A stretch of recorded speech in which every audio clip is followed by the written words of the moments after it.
আচ্ছা, তো আজকে আমরা শিখবো ইউজ কেস ডায়াগ্রাম এটা সম্পর্কে। হ্যাঁ, তো দেখি কি বলেছে, চলেন। তো the purpose of use case diagram, মানে ইউজ কেস ডায়াগ্রামটা আমরা কেন করব এটা আমরা জানবো। The notation of use case diagram, use কেসের নোটেশনগুলো আছে, মানে কিভাবে আঁকতে হবে, কি চিহ্ন থাকবে, এই জিনিসগুলো আমরা জানবো। How to draw use case diagram, আমরা আজকে ড্র করা শিখবো। How to write use case description, কীভাবে ডিসক্রিপশন লিখতে হয়। How prototyping can be use with use case modeling, প্রোটোটাইপিংটা আমরা কীভাবে ইউজ কেসে ইউজ করব সেটা সম্পর্কেও আমাদেরকে এখানে জানাবে। তো প্রথমে আমরা জানি যে পারপাসটা, কেন আমরা ইউজ কেস ডায়াগ্রাম করব। ওকে, আমরা মোট এখান থেকে 3 ধরনের ডায়াগ্রাম শিখবো আর কি, ইউজ কেস, অ্যাক্টিভিটি আর হচ্ছে ক্লাস ডায়াগ্রাম। তিনটা ডায়াগ্রাম শিখবো মেইনলি। হ্যাঁ, আরও অনেক ধরনের ডায়াগ্রাম আছে, বাট এগুলোই মেজর আর কি। তো তার মধ্যে একটা ডায়াগ্রাম আমরা আজকে শেখা শুরু করছি, সেটার নাম হচ্ছে ইউজ কেস ডায়াগ্রাম। তো এই ইউজ কেস ডায়াগ্রামটা আমরা কেন শিখবো, কোন উদ্দেশ্যে শিখবো, সেটা আমাদেরকে এখানে জানাচ্ছে। বলছে document the functionality of the system from the user perspective. এটা একটু মাথায় রাখতে হবে যে আমরা যে এই যে ইউজ কেস ডায়াগ্রামটা করব, ইউজ কেস ডায়াগ্রামটা আমরা করব কার সেন্স থেকে। বলছে এই সেন্সটা হবে সবসময় ইউজারের সেন্স, মানে আপনি ডেভেলপারের সেন্স থেকে করবেন না, ইউজারের সেন্স থেকে করবেন। ওকে, এবং এটার মধ্যে আমরা মেনলি ফাংশনালিটিগুলো, যে কালকে আমরা পড়েছিলাম না, কি যেন পড়ছিলাম আমরা, functional requirement, non functional requirement, তারপর ইউজিবিলিটি রিকোয়ারমেন্ট, এই জিনিসগুলো আমরা এটার মধ্যে আনার চেষ্টা করব। ইউজিবিলিটি রিকোয়ারমেন্ট তো মেনলি আবার ইয়াতে চলে যায়, প্রোটোটাইপিংয়ে চলে যায়, বাট ফাংশনাল নন ফাংশনাল দুইটাই এখানে থাকবে। তারপর document the scope of the system, সিস্টেমটা কোথায় কোথায় কীভাবে কাজ করবে, এই টোটাল সিস্টেমটা, এটাকে আমরা আসলে এই ইউজ কেস ডায়াগ্রামের মাধ্যমে ডকুমেন্ট করবো আর কি। Document the iteration between the user and the system using supporting use case description. বলছে ইউজ কেস ডিসক্রিপশন ব্যবহার করে ইউজার এবং সিস্টেমের মধ্যে সম্পর্কটাকে আমরা এখানে তুলে ধরার চেষ্টা করব। মানে ইউজার কি করবে, সিস্টেম কি রিপ্লাই করবে, এই জিনিসগুলো আমরা এখানে তুলে ধরব। যেমন এটা একটা ইউজ কেস ডায়াগ্রাম। এখানে যে লোকটাকে আমরা দেখতে পাচ্ছি সে একজন ইউজার, স্টাফ, মানে ওই যার জন্য আমরা বানাবো সেই অফিসের একজন স্টাফ। ওকে, তো এই যে চিহ্নটা আপনারা দেখতেছেন কাকতাড়ুয়ার মতো যে চিহ্নটা, এই চিহ্নটার নাম হচ্ছে ইউজার, সরি অ্যাক্টর, দুঃখিত, এটাকে বলা হয় অ্যাক্টর। ওকে, সো অ্যাক্টরকে আমরা এখানে ইউজার হিসাবে ধরতেছি, কারণ অ্যাক্টরের কাজ কি, অভিনয় করা। তো এখানে আমাদের এই ইউজারও এই সিস্টেমটাকে চালানোর অভিনয় করবে। হ্যাঁ, আচ্ছা, তো ও কী করতেছে দেখেন, ওই যে একটা দাগ দিয়ে বোঝানো হচ্ছে যে ও একটু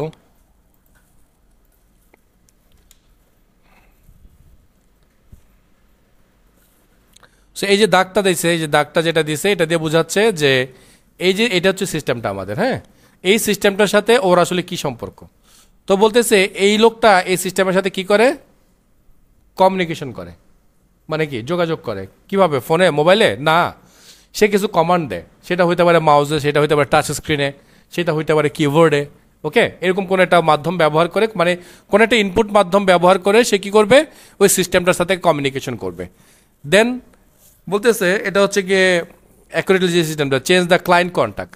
তো এই স্টাফ করবে কি, তার যে ক্লায়েন্ট আছে সে ক্লায়েন্টের কন্ট্যাক্ট নাম্বারটা, মানে কন্ট্যাক্ট ডিটেলস চেঞ্জ করবে। সে হয়তো বা যেমন আমি একটু বলি, আমি যে কয়দিন আগে ভুল করে, মানে আমি আরোগ্য থেকে ওষুধ নেই আর কি, তো আরোগ্যতে 2টা ঠিকানা দেওয়া আছে, একটা হচ্ছে আমার বাসার ঠিকানা, একটা হচ্ছে আমার ওয়াইফের বাসার ঠিকানা। মানে ও যখন এখানে থাকে ওর বাসায় দেয়, আর আমার বাসায় থাকলে আমার বাসার ঠিকানা দিই।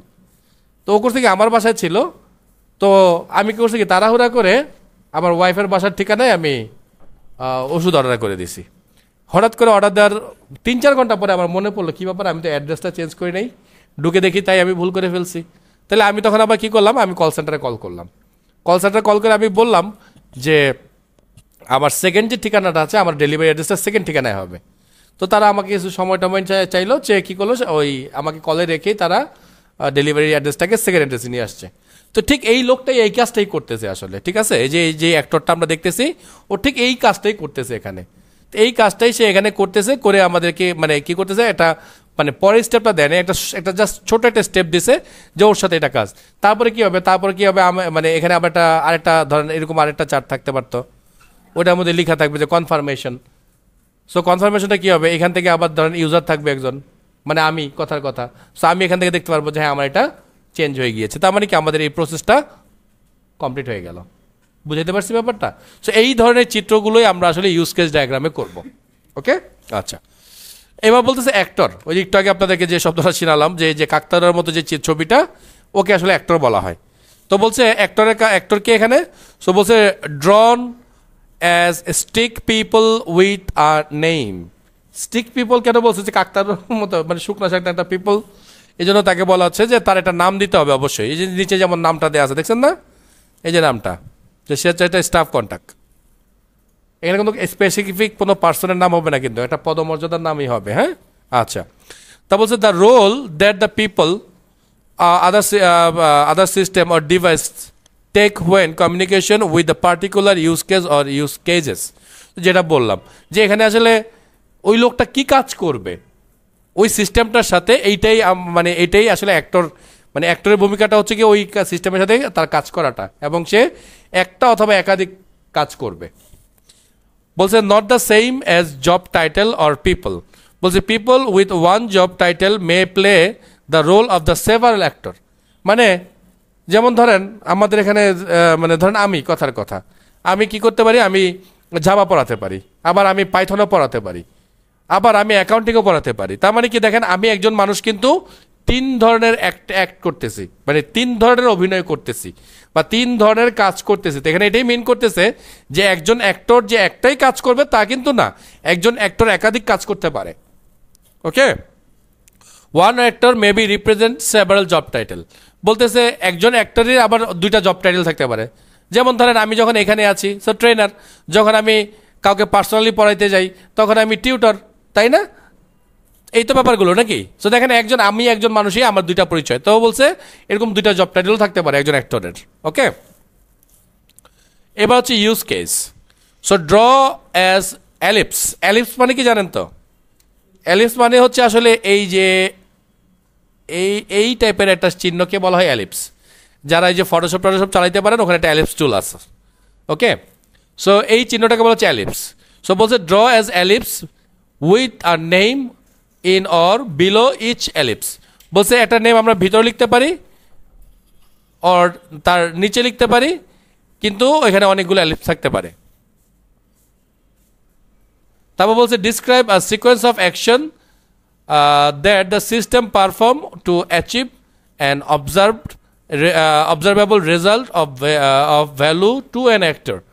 বলে এই যে এখানে বলতেছি যে আমরা অনেকগুলো থাকতে পারে, এটার নিচে একটা থাকতে পারে, এটার নিচে একটা থাকতে পারে, আবার এটার সাইডেও একটা থাকতে পারে। মানে এমন হইতে পারে যে এখান থেকে আসবে, এখান থেকে হয় ওখানে যাবে অথবা এখানে যাবে, আর ও আবার কি করবে, ঘুরে টুরে এসে এখানেই আসবে। কথার কথা, জাস্ট আমি একটা স্যাম্পল দেখালাম। তো এরকম একটা ফ্লো থাকবে, এবং এই টোটাল কাজগুলি কে করবে? একটা অ্যাক্টর করবে, এবং অ্যাক্টর অবশ্যই একটা বেনিফিট বা একটা স্পেশাল প্রবলেম এখান থেকে সলভ করে আসবে। তা বলতেছে the name is usually an active verb and non phrase. বলছে এখানকার যে নামগুলো হবে সেগুলো অ্যাক্টিভ ভার্বে হবে। যেমন হইতে পারে রেজিস্ট্রেশন। সো আমরা রেজিস্ট্রেশন শুধু লিখবো না, আমরা লিখবো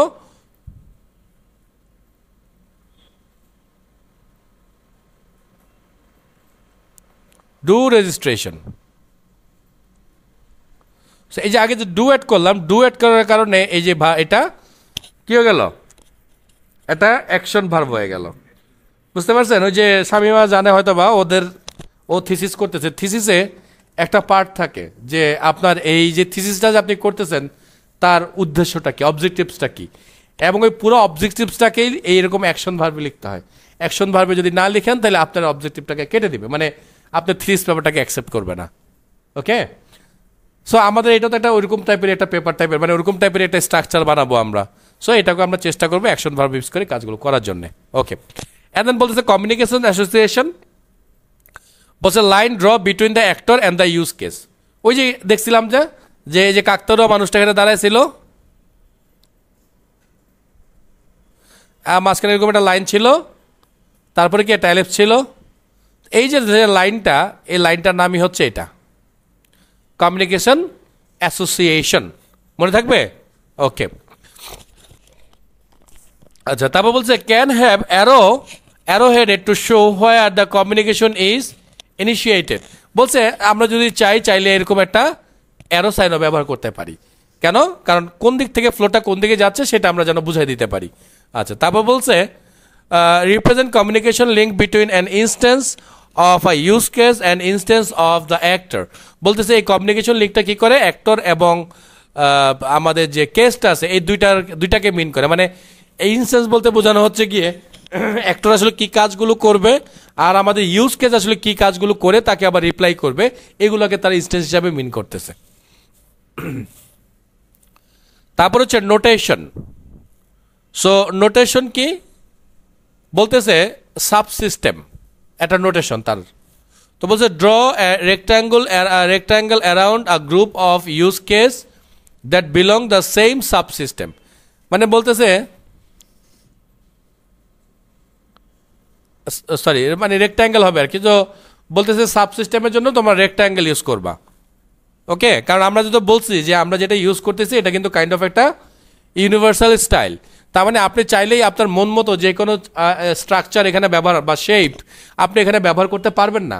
কারণ আপনি যদি আপনার মন মতো একটা শেপ ব্যবহার করেন, এটা যখন আমার কাছে আসবে তখন আমি কিন্তু পড়তে পারবো না বা বুঝতে পারবো না যে আপনি আসলে কি দিয়ে কি বুঝিয়েছেন।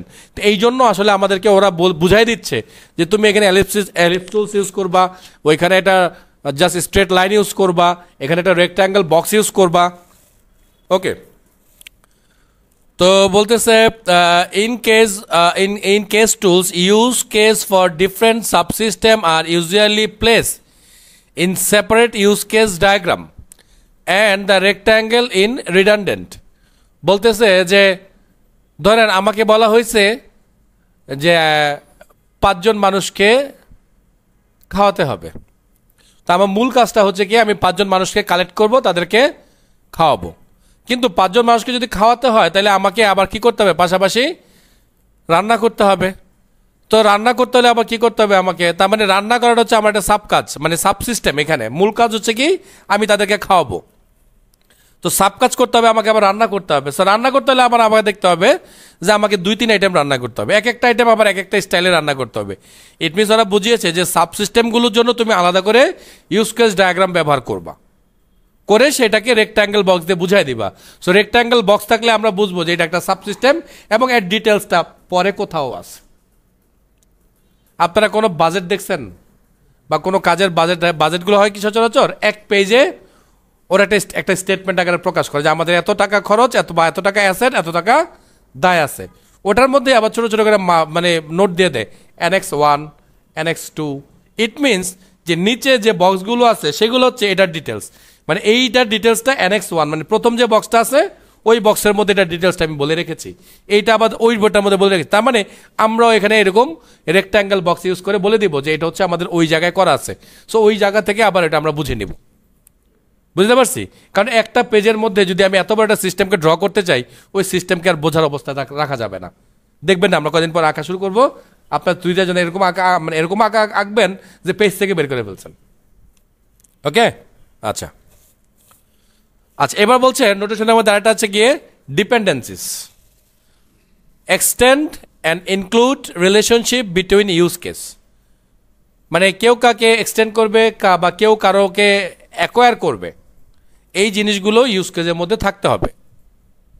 ডিপেন্ডেন্সি তো বুঝতেছি, আমরা যে ইনহেরিট করি, ইনহেরিট আমরা কি করি, এক্সটেন্ড করি না বা ইমপ্লিমেন্ট করি, এই কথাটাই মেন করতেছে এখানে যে এটা যাই করো তোমাকে এইটাও ওখানে বোঝাইতে হবে, এটার জন্য স্পেশাল চিহ্ন আছে বা স্টাইল আছে। তো বলছে শোন স্টেরিওটাইপ ডিপেন্ডেন্সিস। বলছে এটা স্টেরিওটাইপ ডিপেন্ডেন্সিস হবে, সিঙ্গেল টাইপের ডিপেন্ডেন্সিস হবে। তো stereotypes are written in the text string. বলছে এটা এই মানে যে স্টেরিওটাইপটা এটাকে আমরা টেক্সট আকারে লিখবো এবং এটাকে লিখবো আমরা ঠিক এই যেভাবে, যদি এক্সটেন্ড করি তাহলে আমরা লিখবো এই ঠিক এইভাবে, একদম হুবহু এইভাবে। আর যদি আমরা ইনক্লুড করি, ইমপ্লিমেন্ট করি, তাহলে আমরা ঠিক লিখবো এইভাবে, ঠিক যেভাবে লেখা আছে এইভাবে। ওকে, আচ্ছা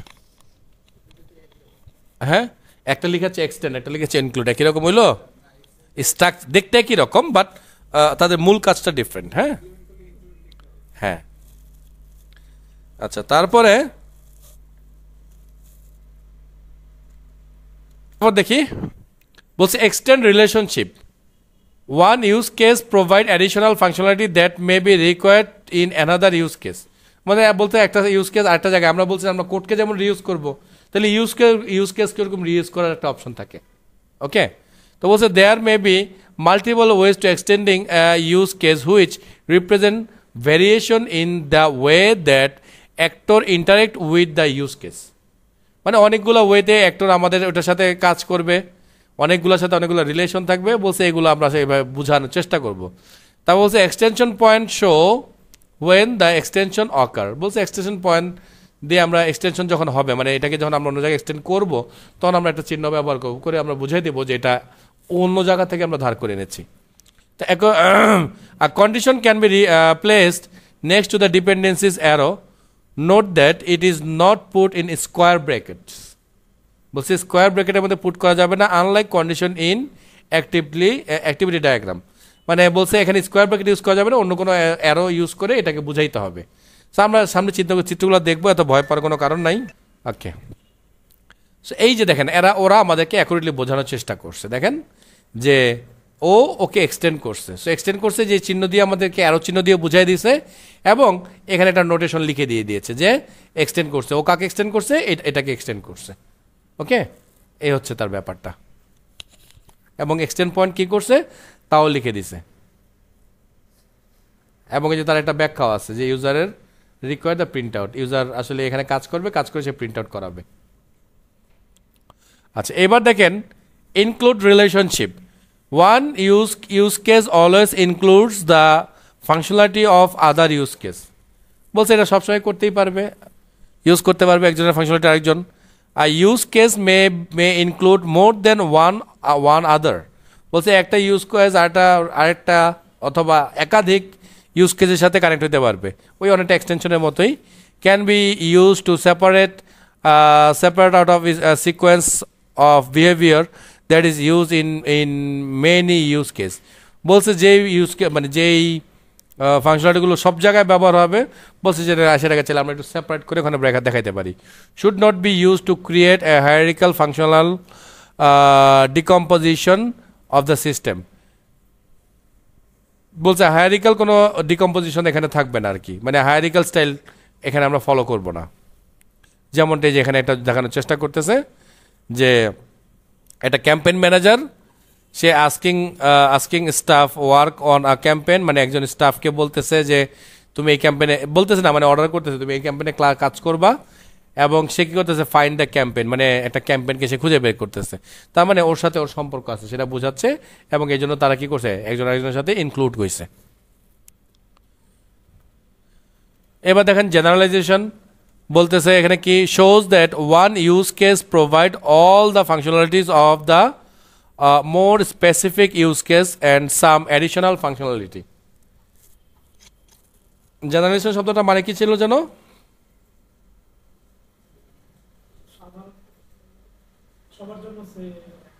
স্যার জেনারেলাইজেশন বলতে মিন করেছিল যে সুপার ক্লাস সাব ক্লাস, ও হচ্ছে কি সুপার ক্লাসের কাজটা করতেছে আর কি। হ্যাঁ, তো বলছে show that one use case provide all the functionalities of the more specific use case and some additional functionalities.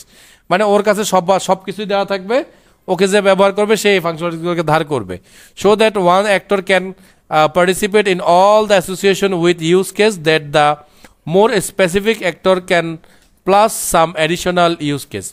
মানে বলতেছে এটার মধ্যে ওই যে মানে সুপার ক্লাসের যে বৈশিষ্ট্যটা, ঠিক ওই কথাটা এখানে মিন করতেছে যে সুপার ক্লাসের মধ্যে আমরা কিছুটা রাখবো, এটাকে যে ইউজ করবে যে সাব ক্লাসটা, সেই সাব ক্লাসের মধ্যে আমরা অ্যাডিশনাল যে সুবিধাগুলো আছে সেগুলোকে অ্যাটাচ করব, করে সুপার এবং সাব মিলিয়ে আমরা দুইটা সুবিধাকে একসাথে ব্যবহার করব। সো অ্যাক্টর এই সুবিধাটা করবে এখানে, যেমন এই যে দেখেন সেখানে একটা স্টাফ কন্টাক্ট স্টাফ ও কি করতেছে, ও রেকর্ড কমপ্লিশন অফ অ্যাডভার্টাইজমেন্ট। একটা অ্যাডভার্টাইজমেন্ট যখন শেষ হয়ে যায় তখন সেটাকে রেকর্ড করে, চেঞ্জ দ্য ক্লায়েন্ট কন্ট্যাক্টে ক্লায়েন্টকে মানে ক্লায়েন্টের যে অ্যাড্রেস বা ডিটেলসগুলো আছে সেগুলোকে চেঞ্জ করে। এখানে আবার একজন স্টাফ আছে, সে হচ্ছে ক্যাম্পেইন ম্যানেজার। তো ক্যাম্পেইন ম্যানেজার আবার কি করে, ওকে আবার পাস করে দেয় যে যেহেতু এই কাজগুলো স্টাফের, এই কাজগুলো যখন চলে আসে তখন সে এই কাজগুলোকে উপরে পাস করে দেয়। আর তার কাজ কি, তার কাজ হচ্ছে গিয়ে সে এখানে একজন স্টাফকে অ্যাসাইন করে দেবে, যে ধরার কথা এটা নাজমুল এই কাজটা কমপ্লিট করবে। Assign are team of staff to work on campaign, অথবা একটা টিমকে এখানে অ্যাসাইন করে দিবে যে তোমরা এই কাজগুলোকে কমপ্লিট করবা। Assign staff to work on a campaign. এইটা হচ্ছে সেই ক্যাম্পেইনটা, যে ক্যাম্পেইনের মধ্যে এই গ্রুপটা এবং এই গ্রুপটা একসাথে কাজ করবে। ওকে, হ্যাঁ। এবার হচ্ছে ক্যান বি সিম্পল প্যারাগ্রাফ, ওই যে ডেসক্রিপশনটা আর কি। তো বলছে assign staff to work on a campaign. তো বলতেছে কি হতে পারে, the campaign manager wishes to record which staff are working on a particular campaign. This information is use to validate timesheet and to calculate staff year and bonus. মানে বলছে এইরকম একটা description আমরা চাইলে লিখতে পারি। ওকে, আবার বলতেছে এমন হইতে পারে ডিসক্রিপশনটা can be step by step breakdown. মানে কি হচ্ছে, অ্যাক্টরের কাজ কি, এখানে 3-4টা ব্রেকডাউন বলা হয়েছে। আবার পাশে লিখেছে সিস্টেম কি কাজ করবে, এইভাবে লিখছে। চাইলে এইভাবেও বলছে ডিসক্রিপশনটা আমরা লিখতে পারি, মানে এটা প্যারাগ্রাফ আকারেও লিখতে পারি আমরা, আবার চাইলে স্টেপ বাই স্টেপও লিখতে পারি। আবার বলছে এখানে যে ইউজ কেসের ডিসক্রিপশনে আরও কিছু বলছে, মেনি প্রজেক্ট ইউজ টেমপ্লেট। মানে টেমপ্লেট বলতে এটা বানানোর জন্য একটা স্টাইল আছে, ওই স্টাইল আপনি ফলো করতে পারেন চাইলে। Name of the use case, pre condition, post condition, purpose, description, alternative occurs, alternative courses and errors. It means ওই যে আমরা যে একটা প্রজেক্ট বা যে আমরা যে একটা রিপোর্ট যখন আমরা করি, রিপোর্টের মধ্যে কিছু ম্যান্ডেটরি পার্ট থাকে যে পার্টগুলো অবশ্যই লিখতে হবে। সো এইটা হচ্ছে এরকম একটা প্রেসক্রাইব একটা টেমপ্লেট। এই টেমপ্লেটের মধ্যে যা যা আছে আপনাকে ঠিক সেইভাবেই এই কাজটাকে কমপ্লিট করতে হবে। এবার হচ্ছে বিহেভিয়ার স্পেসিফিকেশন, বলতেছে কি rather than using text a use case can be link to another diagram that specified it's behaviour. বলছে শুধুমাত্র যে আমরা টেক্সট দিয়ে সব কিছু লিখবো তা না, আমরা চাইলে একটার সাথে একটা ডায়াগ্রামের সাথে আরেকটা ডায়াগ্রামকে লিঙ্ক করে দিয়ে তাদের বিহেভিয়ারগুলোকে ঠিক করতে পারি। Typically collaboration diagram, sequence diagram, structure diagram. মানে বলতেছে এই সব ধরনের ডায়াগ্রামগুলো ব্যবহার করে আমরা এই কি বলে বিহেভিয়ারগুলোকে সেট করতে পারি। একটা হচ্ছে কোলাবোরেশন ডায়াগ্রাম, একটা সিকোয়েন্স ডায়াগ্রাম, একটা হচ্ছে স্ট্রাকচার ডায়াগ্রাম।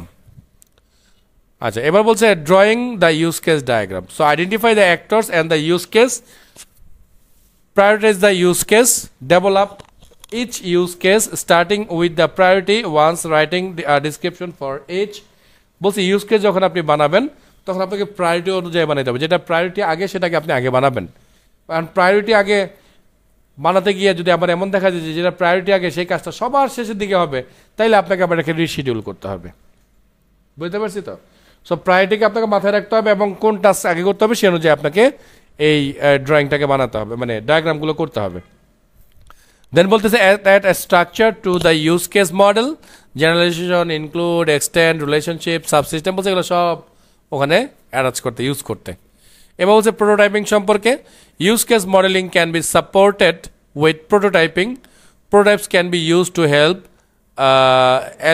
এলিসিট রিকোয়ারমেন্টস। মানে প্রোটোটাইপ দিয়ে মানে রিকোয়ারমেন্টগুলোকে আমরা অ্যাকুরেটলি ওখানে তুলে ধরতে পারবো। Prototypes can be use to test out system architecture based on the use case diagram.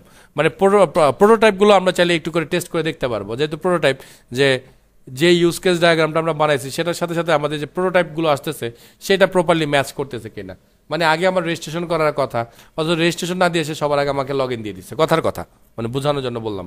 তো এটা প্রপারলি হচ্ছে কিনা এই জিনিসগুলো আমরা ক্রস ম্যাচ করতে পারবো এই প্রোটোটাইপিংয়ে এসে।